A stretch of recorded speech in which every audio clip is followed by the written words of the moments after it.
Story പ്രണയിനി. Presentation Fasna Fasal. Editing Fasaluddin VI. പ്രണയം. ഗേറ്റിന് അരികിലുള്ള പ്ലാവിൽ കെട്ടിയിരിക്കുന്ന ഊഞ്ഞാലിലിരിക്കുവാണ് മീനാക്ഷി. അവൾക്ക് എന്താണ് പറയാനുള്ളതെന്ന് അറിയാനുള്ള ആകാംക്ഷയിലാണ് ജതിൻ. അനീഷയെക്കുറിച്ച് അമ്മ എന്തെങ്കിലും പറഞ്ഞിട്ടുണ്ടോ? കുറച്ച് മാത്രം. ഒരു ഫ്രണ്ട് ഉണ്ടായിരുന്നു എന്നും ആൾ നല്ല ടോക്സിക് ആയിരുന്നു എന്നും, അതുകൊണ്ട് ആ ഫ്രണ്ട്ഷിപ്പ് വേണ്ടാന്ന് വെച്ചു. അതിനുശേഷം അവൾക്ക് ട്രോമയായിരുന്നു. കുറച്ചു കാലം കഴിഞ്ഞപ്പോൾ ഓക്കെ ആയി എന്നും പറഞ്ഞു. പക്ഷേ ചില സമയത്ത് അവൾ ഭയങ്കര ഡിസ്റ്റർബ് ആവുന്നുണ്ട്. അവളോട് ആരും കൂടുതൽ അറ്റാച്ച്മെൻറ്റ് കാണിക്കുന്നതൊന്നും അവൾക്ക് അക്സെപ്റ്റ് ചെയ്യാൻ കഴിയുന്നില്ല. അവളുടെ ലൈഫിൽ അനീഷ എന്നൊരു ചാപ്റ്റർ കുറച്ച് അപകടകരമാണ്. അവൾ ഡിഗ്രിക്ക് കോളേജിൽ ചേർന്നപ്പോഴാണ് ആദ്യമായിട്ട് അനീഷയെ കാണുന്നത്. ഇവൾ പൊതുവെ ആരോടും അധികം കൂട്ടില്ലാത്തതുകൊണ്ട് ഇവളോട് ഇങ്ങോട്ട് വന്നായിരുന്നു അനീഷ മിണ്ടിയിരുന്നത്. ഇവൾക്ക് നോട്ട്സ് എഴുതി കൊടുക്കും, വർക്കുകൾ ചെയ്തു കൊടുക്കും, അങ്ങനെ എല്ലാത്തിനും കൂടെ കാണും. ക്ലാസ്സില്ലാത്ത ദിവസങ്ങളിൽ ഇവളുടെ വീട്ടിൽ വിളിച്ച് സംസാരിച്ച് സിനിമയ്ക്ക് കൊണ്ടുപോകും. അവൾക്ക് ഡ്രസ്സ് എടുക്കുമ്പോൾ ഇവൾക്ക് ഒപ്പം എടുക്കും. അങ്ങനെ നമുക്കൊന്നും സങ്കല്പിക്കാൻ കഴിയാത്ത അത്ര വലിയ സൗഹൃദമായിരുന്നു ഇവർ തമ്മിൽ. അമ്മ ഒരു ദിവസം ലീവായ ആ കുട്ടിയും പോവില്ല. അവൾ നൽകുന്ന ആ കെയർ അമ്മൂനും അവൾ നല്ല ഇഷ്ടമായിരുന്നു. എന്നും ക്ലാസ് കഴിഞ്ഞ് വന്നാൽ പറയാനുണ്ടാവും അനീഷയുടെ വിശേഷങ്ങൾ. അങ്ങനെ ഡിഗ്രി ലൈഫ് കഴിഞ്ഞു. അത് കഴിഞ്ഞ് അമ്മ B.Edന് പോകാൻ നിന്നു. അവളെ പിരിയാൻ വയ്യാന്നും പറഞ്ഞ് ആ കുട്ടി അവൾക്കൊപ്പം ചേർന്നു. അവിടെ നിന്നുമാണ് എല്ലാത്തിൻ്റെയും തുടക്കം. അത്ര കാലം സ്നേഹം കൊണ്ട് കൂടെ നടന്നിരുന്നവൾ പതിയെ പതിയെ അവളുടെ പേഴ്സണൽ കാര്യങ്ങളിൽ ഇടപെടാൻ തുടങ്ങി. ആരുമായിട്ടും സംസാരിക്കാൻ പാടില്ല, നോക്കാൻ പാടില്ല, ഇരിക്കാൻ പാടില്ല. B.Ed എന്ന് പറയുമ്പോൾ അത്യാവശ്യം ചാർട്ട് വർക്കും മറ്റുമൊക്കെ ഉണ്ടല്ലോ. അതുമായിട്ട് ബന്ധപ്പെട്ട് അമ്മ ക്ലാസ്സിലെ ഒരു ആൺകുട്ടിയുമായി സംസാരിച്ചതിന് അവളെല്ലാവരുടെയും മുന്നിൽ വെച്ച് അമ്മുനെ തല്ലി. ദേഷ്യം കൊണ്ട് എന്തൊക്കെയോ വിളിച്ചു പറഞ്ഞു. പിന്നീട് 2 ദിവസം അമ്മ ക്ലാസ്സിൽ തന്നെ പോയിട്ടില്ല. 3-ാമത്തെ ദിവസം അനീഷ അവളുടെ വീട്ടിലെത്തി. അപ്പോഴത്തെ ദേഷ്യത്തിന് അങ്ങനെയൊക്കെ ചെയ്തു പോയതാണെന്നും അവളോട് അത്ര ഇഷ്ടവും സ്വാതന്ത്ര്യവും ഉള്ളതുകൊണ്ടാണ് അങ്ങനെ ചെയ്തതെന്നും പറഞ്ഞു. ആ പ്രശ്നത്തിന് ശേഷം അമ്മുവിന് അവരോട് ചെറിയൊരു അകലം തുടങ്ങിയിരുന്നു. പക്ഷെ അവളോട് കാണിച്ചിരുന്ന സ്നേഹവും കരുതലും മറ്റും ഓർത്തുകൊണ്ട് അനീഷ എന്ത് ചെയ്താലും അവൾ പ്രതികരിക്കില്ല. എന്നാൽ ഓരോ ദിവസം കഴിയുന്തോറും സ്ഥിതി വഷളാവാൻ തുടങ്ങി. ഒരു ദിവസം ക്ലാസ്സിലെ പിള്ളേരെല്ലാവരും കൂടി പുറത്തു പോകാൻ പ്ലാൻ ചെയ്തു. അന്ന് അനീഷ ലീവായിരുന്നു. അമ്മ ആണെങ്കിൽ ഫ്രണ്ട്സിനൊപ്പം കറങ്ങാനും പോയി. പിറ്റേ ദിവസം ഇതറിഞ്ഞ അനീഷ അവളുടെ അടുത്തേക്കൊരു വരവ് വന്നിട്ടുണ്ട്. ആരോട് ചോദിച്ചിട്ടാണ് അവൾ മറ്റുള്ളവരോട് പുറത്തു പോയത്, അതും തന്നോടൊരു വാക്കുപോലും പറയാതെ. നിനക്ക് എവിടെയെങ്കിലും പോകണമെങ്കിൽ ഞാൻ കൊണ്ടുപോയില്ലേ, എന്തിനാ കണ്ടവരുടെ കൂടെ പോയതെന്നൊക്കെ പറഞ്ഞ് ഒരുപാട് വഴക്ക് പറഞ്ഞു. ഞാനും ഉണ്ടായിരുന്നു അന്ന് അവളുടെ കൂടെ. അമ്മ ഒന്നും മിണ്ടാതെ നിൽക്കുന്ന കണ്ട് എനിക്കങ്ങ് കലി കയറി. ഞാൻ തിരിച്ചു പറഞ്ഞു, ഇവളുടെ അച്ഛനും അമ്മയ്ക്കും ഇല്ലാത്ത പ്രശ്നമൊന്നും നിങ്ങൾക്കും വേണ്ടാന്ന്. അവൾ പുറത്തു പോകുമ്പോൾ എന്തിനാ നിങ്ങളുടെ അനുവാദം ചോദിക്കുന്നതെന്നൊക്കെ ഞാൻ ചോദിച്ചു. അപ്പോൾ അവൾ പറയുക അവർ തമ്മിലുള്ള പ്രശ്നത്തിൽ ഇടപെടാൻ ഞാൻ ആരുമല്ല എന്ന്. ഞാനും അമ്മും തമ്മിലുള്ള ബന്ധത്തേക്കാൾ വലുതൊന്നുമല്ല അവർ തമ്മിലുള്ള സൗഹൃദമെന്ന് ഞാൻ അതുല്യോട് പറഞ്ഞു. ആ കൂട്ട് അവിടെ വച്ച് നിർത്താനും. അന്ന് ഞാൻ അവളെ തിരിച്ച് വീട്ടിൽ കൊണ്ടുവന്നാക്കി ഉള്ള കാര്യങ്ങളെല്ലാം അച്ഛനോടും അമ്മയോടും പറഞ്ഞു കൊടുക്കുകയും ചെയ്തു. പിന്നീട് കുറച്ച് കാലത്തേക്ക് അമ്മ ക്ലാസ്സിൽ പോയിട്ടില്ല. പക്ഷേ അവർ നിരന്തരം ഫോണിൽ വിളിച്ചും മെസ്സേജ് അയച്ചും ഭീഷണിപ്പെടുത്താൻ തുടങ്ങി. പക്ഷേ അതൊന്നും ഞങ്ങൾ ആരും അറിഞ്ഞിരുന്നില്ല. അവൾ ആരോടും മിണ്ടില്ല, ചിരിക്കില്ല, ക്ലാസ്സിൽ പോയില്ല. എന്തിന് റൂമിൽ നിന്ന് പുറത്തേക്ക് പോലും ഇറങ്ങാതായപ്പോൾ ഞങ്ങളൊരു സൈക്യാട്രിസ്റ്റിനെ കാണിച്ചു. അപ്പോഴാണ് ഇതൊക്കെ ഞങ്ങൾ അറിയുന്നത്. പഴയ കാര്യങ്ങളെല്ലാം അവളുടെ മനസ്സിലൊരു ട്രോമയായിട്ട് കിടക്കുക. നാർസിസ്റ്റ് ബിഹേവിയർ ഉള്ള ഒരാളുമായാണ് അവൾ സൗഹൃദത്തിലായിരിക്കുന്നതെന്നും ഉടനെ അതില്ലാതാക്കിയില്ലെങ്കിൽ അതുല്യയുടെ മാനസിക നിലയെ തന്നെ അത് ബാധിക്കുമെന്ന് ആ ഡോക്ടർ പറഞ്ഞു. അങ്ങനെ B.Ed ഫസ്റ്റ് ഇയർ കഴിയുന്നതിന് മുമ്പേ അവളത് ഡ്രോപ്പ് ചെയ്തു. പിന്നീട് 2 കൊല്ലം അവൾ ഒന്നിനും പോയിട്ടില്ല. പിന്നെ കുറച്ചു കാലം കൗൺസിലിംഗ് എല്ലാം ചെയ്തിട്ടാണ് അവൾ ഇപ്പോൾ കാണുന്ന അതുല്യായത്. ഇനി നാട്ടിൽ പഠിപ്പിക്കാൻ വിടണ്ടെന്ന് കരുതിയ ദൂരെ ഹോസ്റ്റലിൽ നിർത്തി പഠിപ്പിച്ചത്. പഴയ ഓർമ്മകൾ അവളെ ഇപ്പോഴും വേദനിപ്പിക്കുന്നുണ്ട്. അവൾക്കറിയാം അനീഷ ഇപ്പോഴും അവളെ തേടിക്കൊണ്ടിരിക്കുകയാണെന്ന്. അവളുടെ കാര്യങ്ങളൊന്നും അനീഷ അറിയാതിരിക്കാൻ അതുല്യ പഴയ ഫ്രണ്ട്സുമായിട്ട് ഇപ്പോൾ കോണ്ടാക്റ്റും കീപ്പ് ചെയ്യുന്നില്ല. ഈ പറയുന്ന അനീഷയ്ക്ക് അതുല്യയോട് സൗഹൃദത്തിൽ കവിഞ്ഞ് വേറെന്തെങ്കിലും ഉണ്ടോ? ജതിൻ ആലോചനയോടെ ചോദിച്ചു. അത് എനിക്ക് ഇപ്പോഴും ഉത്തരം കിട്ടാത്തൊരു ചോദ്യമാണ്. ഇന്നലെ ക്ലാസ് കഴിഞ്ഞ് വരുമ്പോൾ അനീഷയെ കണ്ടുവെന്ന് പറഞ്ഞ് അതുല്യ കുറേ കരഞ്ഞു.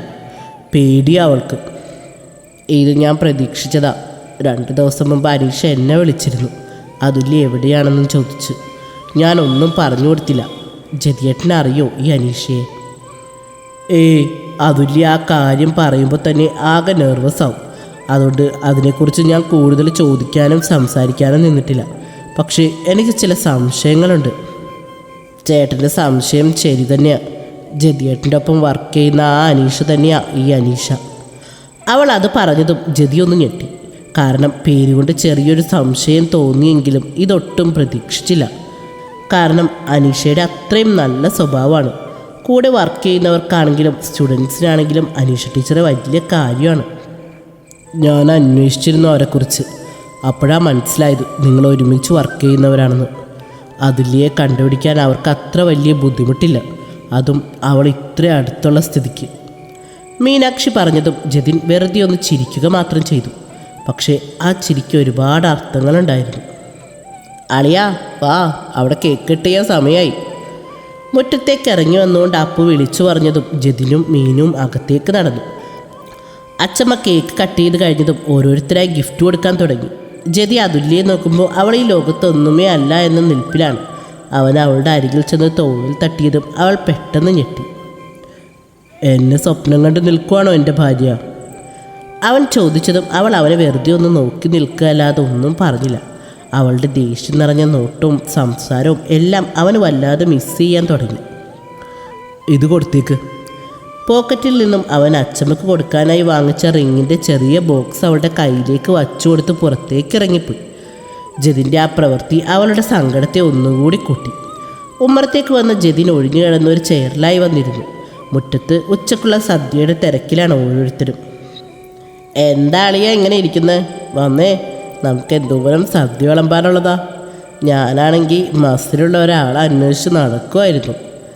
അതും പറഞ്ഞ് അപ്പു ജതിൻ്റെ കയ്യും പിടിച്ച് അടുക്കള ഭാഗത്തേക്ക് നടന്നു. ഇതങ്ങ് ഐശ്വര്യമായിട്ട് പിടിച്ചേ. എന്നിട്ട് ആ കൂട്ടുകാരിക്കാരൻ്റെ പിന്നാലെ നടന്നു. ഞാൻ സാമ്പാറുമായിട്ട് പിന്നാലെ വരാം. ചോറിൻ്റെ പാത്രം അവൻ്റെ കയ്യിലേക്ക് വച്ചു കൊടുത്ത് മുന്നോട്ട് തള്ളിവിട്ടു. ചോറ് വിളമ്പാൻ പ്രത്യേകിച്ച് എക്സ്പീരിയൻസ് ഒന്നും വേണ്ടാത്തത് കൊണ്ട് അവൻ അങ്ങ് ചോറ് വിളമ്പിപ്പോയി. പാത്രത്തിലെ ചോറ് കഴിഞ്ഞ് തിരിച്ച് ചോറെടുക്കാൻ പോകുമ്പോൾ കണ്ടിരുന്നു പായസ ബക്കറ്റുമായിട്ട് നടക്കുന്ന രുതിനെ. നിന്റെ പണിയാണല്ലോടാ അത്? ചോറെടുക്കുന്നതിനിടയിലായി അപ്പുവിനോട് ചോദിച്ചു. നിങ്ങൾക്ക് രണ്ടുപേർക്ക് CBSE സ്കൂളിൽ പഠിച്ചതിൻ്റെ ചെറിയൊരു കുറവുണ്ട്. അത് ഈ അപ്പൂളിയെ ശരിയാക്കി തരാം. അതിന് CBSEക്കാർക്ക് എന്താണ് ഒരു കുഴപ്പം? ശബ്ദം കേട്ടവൻ തിരിഞ്ഞു നോക്കുമ്പോൾ പിന്നിൽ കാലിയായ പായസത്തിൻ്റെ ബക്കറ്റുമായി രുതിൻ. ജതിൻ്റെയും രുതിൻ്റെയും നിൽപ്പ് കണ്ട അപ്പുവിന് ചെറിയൊരു പേടി തോന്നിയിരുന്നു. CBSE പിള്ളേർക്ക് നന്നായിട്ട് ഇംഗ്ലീഷ് പറയാൻ അറിയാമെന്ന് പറഞ്ഞതാ. അവർക്ക് നല്ല ബുദ്ധിയായിരിക്കും. അതും പറഞ്ഞ് കയ്യിൽ കിട്ടിയ അച്ചാറിൻ പാത്രം എടുത്ത് അവൻ വിളമ്പുന്നിടത്തേക്ക് ഓടി. ജതിയേട്ടാ ഒന്ന് വരൂ. വിളമ്പുന്നതിനിടയിലായി മീനു വന്ന് വിളിച്ചതും ജതിൻ കയ്യിലെ പാത്രം കൊടുക്കാൻ ചുറ്റും നോക്കി. ഇങ്ങതാ, ഞാൻ വിളമ്പാം. രുതി അവൻ്റെ കയ്യിൽ നിന്നും ചോറിൻ്റെ ബേസും വാങ്ങി. മീനുവിൻ്റെ പിന്നാലെ നടന്ന ജതിൻ എത്തി നിന്നത് അലക്കുകല്ലിൻ്റെ ഭാഗത്താണ്. അവിടെ അതുല്യ ഇരിക്കുന്നുണ്ട്. നീ വീണ്ടും കരഞ്ഞോ? മുഖം താഴ്ത്തിയിരിക്കുന്നവളുടെ താടിയിൽ പിടിച്ചുയർത്തി ജതിൻ ചോദിച്ചു. നിങ്ങൾ സംസാരിക്കും, ഞാൻ അകത്ത് കാണും. മീനാക്ഷി അതും പറഞ്ഞ് അകത്തേക്ക് കയറിപ്പോയി. എടി നിന്നോടാ ചോദിക്കുന്നത്, നീ കരഞ്ഞൂന്ന്? ഇല്ല. കണ്ണു തുടച്ചുകൊണ്ട് അവൾ ദേഷ്യത്തിൽ പറഞ്ഞു. ഇവളെ കൊണ്ട് ഞാൻ തോറ്റല്ലോ. നീ വന്നേ. അവളുടെ കയ്യിൽ പിടിച്ച് വലിച്ചുകൊണ്ട് ജതി വിളിച്ചു. ഞാൻ എവിടേക്കും ഇല്ല. വെറുതെ കളിക്കാൻ നിൽക്കാതെ കൂടെ വരാൻ നോക്കാതില്ലേ? ഞാൻ വരില്ല എന്ന് പറഞ്ഞില്ലേ? അവൾ ദേഷ്യത്തിൽ കൈ തട്ടി മാറ്റി. മക്കളെ കഴിക്കാൻ വാ, അച്ഛമ്മ നിങ്ങളവിടെ അന്വേഷിക്കുന്നുണ്ട്.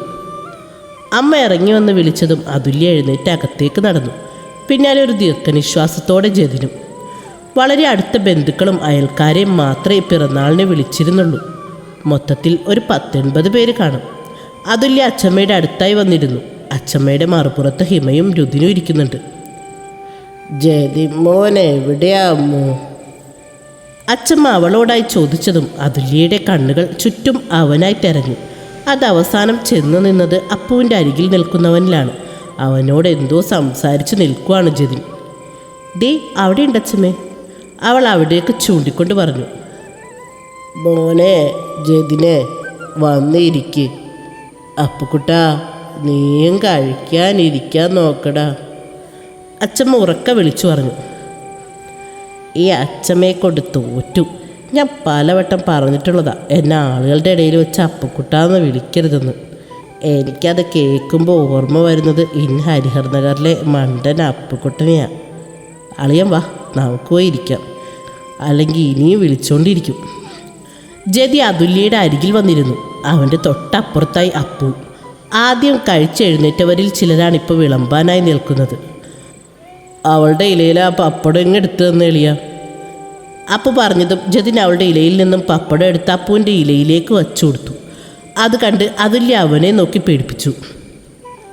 എന്തിനാണ് നോക്കി പേടിപ്പിക്കുന്നത്? ഞാൻ പറഞ്ഞിട്ട് ആളിയും പപ്പടം എടുത്തത്. നീ പപ്പടം കഴിക്കില്ലല്ലോ, പിന്നെന്താ? അപ്പു പറഞ്ഞതും അവൾ അതേ നോട്ടത്തോടെ ഇരുന്നു. നോക്കിയിരിക്കാതെ കഴിക്കാൻ നോക്കടി. ആളിയനത് കാര്യമാക്കട്ട, വേറൊരു ഷോ മാത്രമേ ഉള്ളൂ. അതും പറഞ്ഞ് അവൻ ഭക്ഷണം കഴിക്കാൻ തുടങ്ങി. ഭക്ഷണം കഴിച്ചു കഴിഞ്ഞ് എല്ലാവരും ക്ഷീണത്തോടെ ഓരോ ഭാഗത്തിരിക്കുകയാണ്.